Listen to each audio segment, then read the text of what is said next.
to the MLA responsible for environment. Do you have a group now, a committee that prepares or looks to the future in preparation for our adaptation to the climate change? I think you need, if you don't have one already, you will need a group to address these issues and concerns. Thank you, Mr. Speaker. Yes, within the Environment Department, it's not really a formal council, but we do have staff that 7 of them congregate on a regular basis in terms of preparing our adaptation to the climate change. Thank you, Ludi Padla. One thing we addressed was the greenhouse gas, the ozone layer that we have. At the time, there were words of having a hole in the northern and southern hemisphere at the poles. Any update on that? Because that ozone hole would allow dangerous UV rays to come in to the surface of the earth. I have not really been kept updated, and so I'd like to know the current status of the ozone hole at both the north and the south pole. You have any update for me? Thank you. Yes. The hole that you're referring to, it's not making the news as much. We know it was receding or getting smaller, but I guess within it was due to different set of factors, and the global village was cutting back on harmful activity, and so the last time we heard the holes were getting smaller was the last time I heard. Thank you. I'm 37 years old. I'm reversing my numbers, so that's how old I am now. And the minister is here. Thank you. And when we had a meeting with women earlier this morning, we talked about berries, for example, how it's affecting the collecting, like the times people collect, and they're finding less. So there was a question that somebody wanted me to raise is about that. And what do you think about that? That the lack of berries, and also we're finding that there's more earthquakes around the south and around the regions in the world, and we're finding that this could be the case here in the north. So somebody wanted that question raised as to what kind of planning has the government have in place for emergencies. Thank you. I don't know too much about berries. I know they're tiny, and my thinking is that I think that it's something that has to do with the changing weather, perhaps. If it's a certain type of weather, they don't tend to grow. My own thinking, I cannot really elaborate because I'm not too expertise in that area, so I know they're tiny though.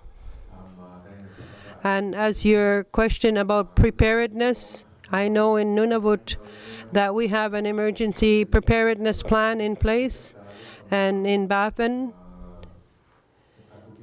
and in Greenland, I realize that there could be earthquakes between here and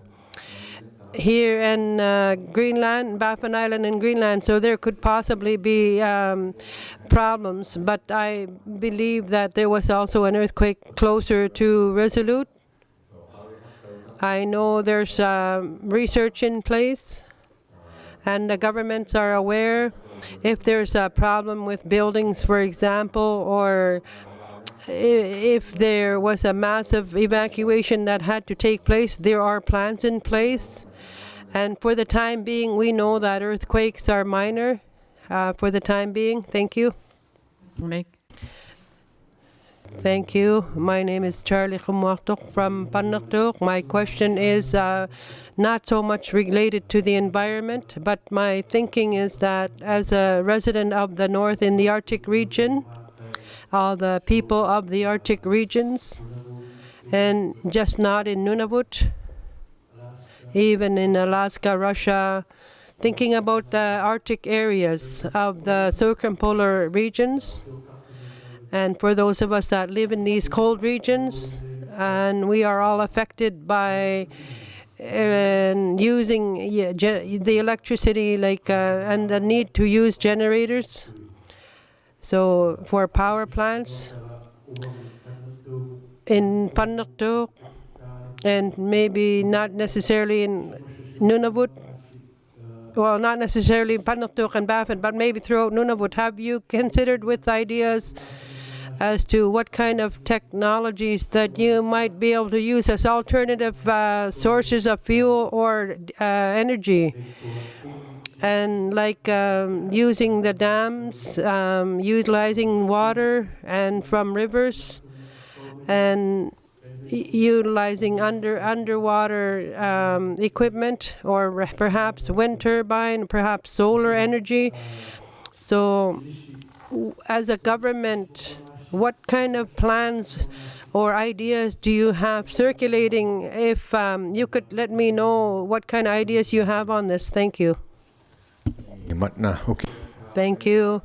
And last fall, there was a meeting, and we were talking about and brainstorming alternative sources of energy, like the wind turbine was brought up, and solar power. And right now in Nunavut, we know that they operated by diesel only right now. Is that that's the only source of energy we have in Nunavut, and we know that they have to be well operated and in running order. And how we can start to use it less and less, and to try to use alternative sources like the sun and other sources. I know for the wind turbines, I know there was a test project in Rankin and Cambridge Bay. We found that they broke, and so it was not a very good finding. And as for the sun, we can't use solar panels because there's not a lot of sun in the winter months. And so as far as the hydro dam in Iqaluit, there is a plan and consideration for something closer to Iqaluit. However, it was going to cost too much. And we don't know if it's going to proceed because of the costs involved. And for the time being, for now, diesel operated, how we can start to move away from that, that's a tough question as a government. And in the fall, we had this meeting, and there was going to be a report and study to further think about ideas. Thank you. And thank you, Mr. Chairman, because I always say that because I attend so many meetings. I'm quite pleased that we have Inuit in positions as ministers. I want to just say two things that are more recent. I don't want to talk about something too much from the past. And we're talking about climate change, particularly the ice conditions. We are aware that it's changing, and many people, especially harvesters, tend to lose their equipment. I'm wondering if you have something in place where compensation will be considered by the government to compensate harvesters who have lost all their equipment when they fall through the ice, and also the people who have small buildings, huts, shacks that are all over Nunavut. and sometimes there are problems when they are encountered by polar bears, and a lot of these cabins are ruined by the animals, and particularly by polar bears. So I'm wondering, as an HTO, we are quite aware of these problems that exist for a long time now, especially in Iqaluit. However,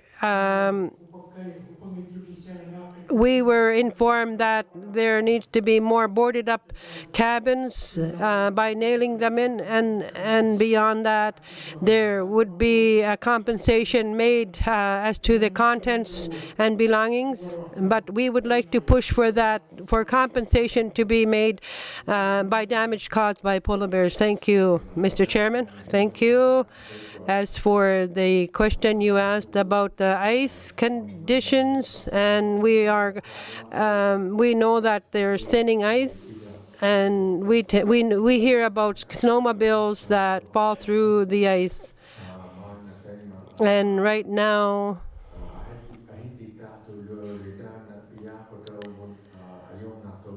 and if it's an accidental fall, there can be a process in place where the harvester can go to the wildlife office and fill out some information to them, and if they are approved, and how much they make, and all these rules that have to be in place as to what the harvester, and if it's a full-time thing or not. There needs to be they have to follow certain procedures. Right now, as to cabin owners, and there's also compensation program in place. If there were boarded up, perhaps thicker plywood, or if you can close up the windows, they can be compensated if they had taken the right steps to protect their cabins, and if they were destroyed by either grizzly bears or polar bears. They can try to apply to the renewable resource officer, and so there are also policies and programs in place for this, and we could look into it a little bit further as to what the compensation is. I could say that there's something that's already placed that not enough people apply. It's a fund that it's hardly applied to, so it never really runs out. And as for the money, it's something just people aren't aware of it. I'm quite pleased that I was here this afternoon to be with you. And I'm quite pleased to take the questions that you had, and the the programs and services we provide as a territory. It's quite an exciting time to be in this department, and we have to be aware and promote our programs that are geared to Nunavut. And we are here to serve the people. We are not the people that are running Nunavut. You, the people, are running Nunavut.